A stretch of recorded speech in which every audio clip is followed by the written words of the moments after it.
இந்த பார்ப்பன கடப்பாறை வச்சு திராவிட கோட்டையை தகர்க்க போறேன் அப்படின்றான்ல. இந்த பார்ப்பன கடப்பாறை இருக்குல்ல, இது எப்படிப்பட்ட கடப்பாறை நமக்கு தெரியும்ல. அதை முதல்ல பார்ப்போம். வர்ண பேதமே இல்லாம இருந்த இந்த சமூகத்துல நால்வர்ண பேதத்தை உருவாக்குனதே இவன் சொல்ற இந்த பார்ப்பன கடப்பாறை தான். பிறப்புக்கும் எல்லா உயிர்க்கும் அப்படின்னு வாழ்ந்த இந்த சமூகத்துல உயர் ஜாதி மேல் ஜாதி நீங்க வேற நாங்க வேற அப்படின்னு உருவாக்குனதே இந்த பார்ப்பன கடப்பாறை தான்.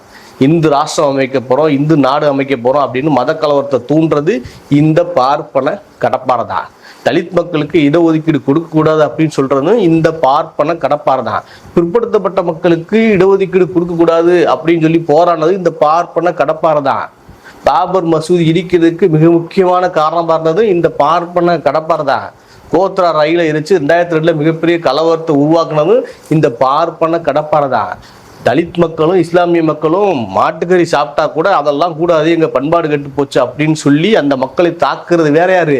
இந்த பார்ப்பன கடப்பாறை தான். இப்போ வரைக்கும் இது நாட்டில் சாதிய மோதல் ஏற்பட்டிருக்கு, சாதி ரீதியாக மக்கள் ஒடுக்கப்படுறாங்க அப்படின்னா அதுக்கு காரணம் யாரு? இந்த பார்ப்பன கடப்பாறை தான். சீமான் சொல்றாருல, என்னுடைய முன்னோர்கள் எப்படி வாழ்ந்தாலும் தெரியுமான்னு.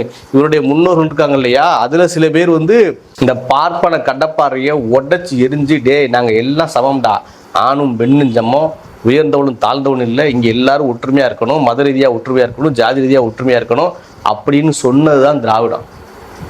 மறுபடியும் அந்த கடப்பாறை வச்சு இவர் திராவிடத்தை உடைக்க போறாரா? டே சங்கி செய்மா, நீ இல்லை, உங்க அப்ப இல்லை, உன்னை இயக்குறானே ஆடிட்டர் குருமூர்த்தி அவன் இல்லை, செத்து போனவன் தலைவர் இருக்கான்ல கோல்வார்கர், அவனே வந்தாலும் தமிழ்நாட்டில் உன் பருப்பு வேகாது. திராவிடத்தை எந்த மயிரனாலையும் வீழ்த்த முடியாது.